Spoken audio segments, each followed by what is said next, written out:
reimagination of this American icon, blending the modern amenities that today's sports fans demand with the heritage that race fans expect from Daytona. Year history of our speedway. As we climb to the top of this hill, when we get to the top, please look over on the passenger side, and there you can end of the speedway.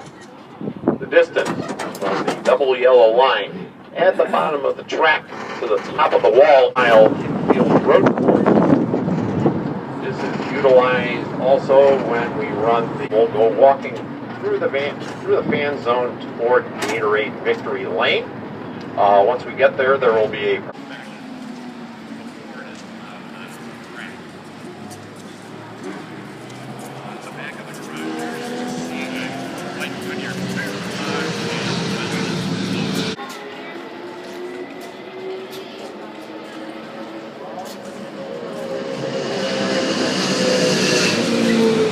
about this tall building that you see to your left. That's called the Daytona 500 Club. And there will also be a photographer in there. Be happy to take your picture. Just make sure that you have the same connection. Practice is going on. The cars are in there. It's large enough in case a fan wants to slip a piece of paper or quite accommodating and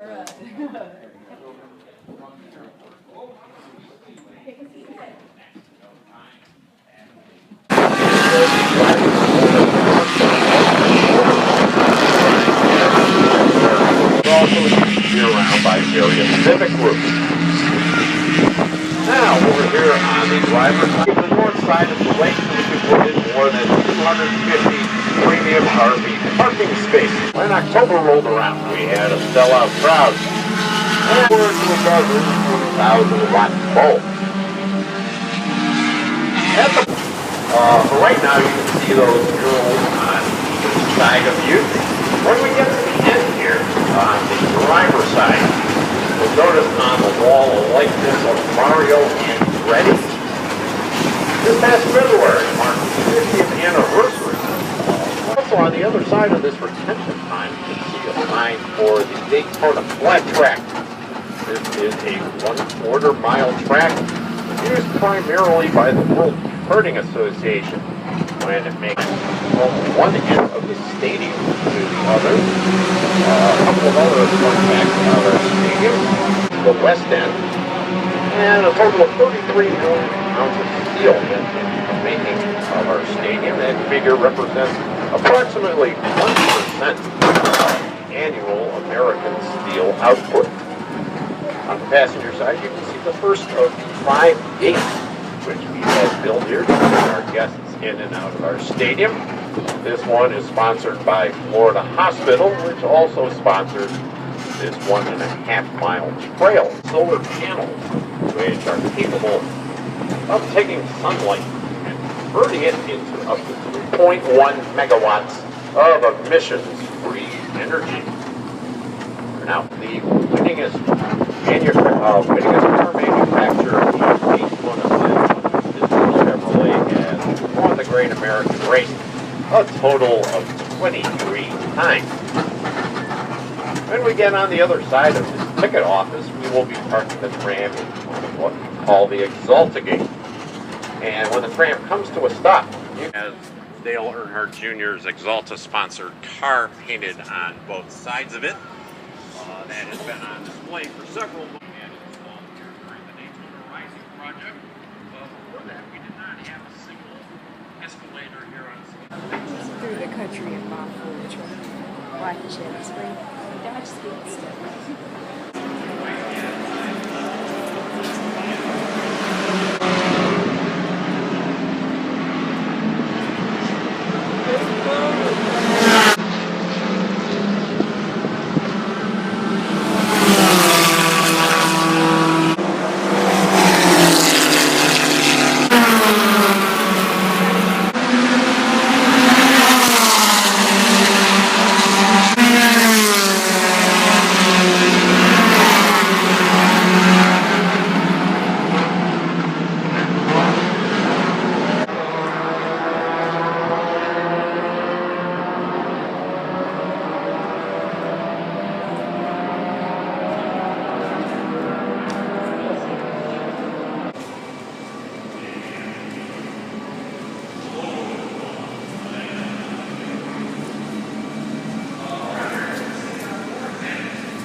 he's going to get all the way to the lead, but here he comes. He's going to run down the back. It's going to be a drag race off turn 4, but I just don't see him being able to pull it off.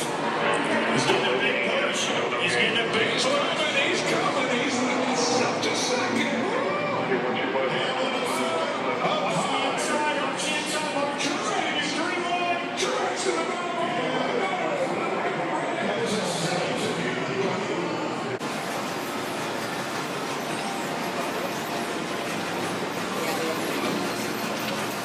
Oh, look at that.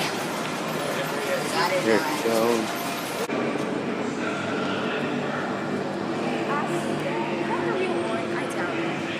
Mr. DNF right there. Who? Wait. We have Denny Hamlin, Truex.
Replicas of the half-dozen Camrys that are being driven on this year's Cup circuit.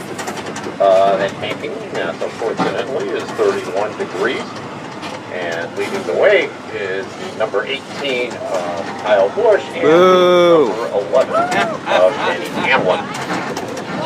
8 square foot Vast Pro Shops, which opened in February, as well as a 12-screen Cobb movie theater, which opened in December. Here on the passenger side, you can see the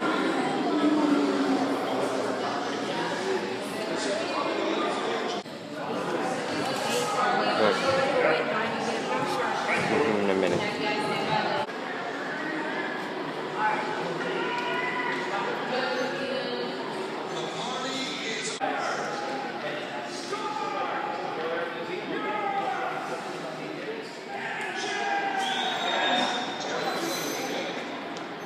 Let's see.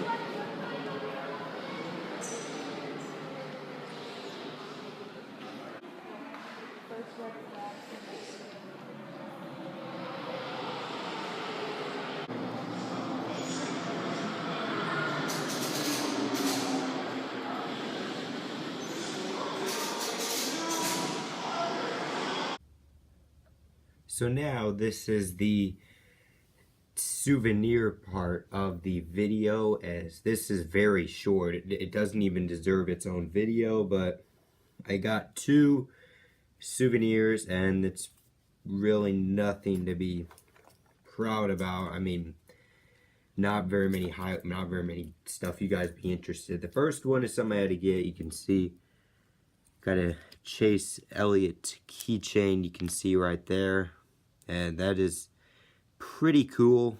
I mean, I had to get one, so got that from the Daytona gift shop. That wasn't much.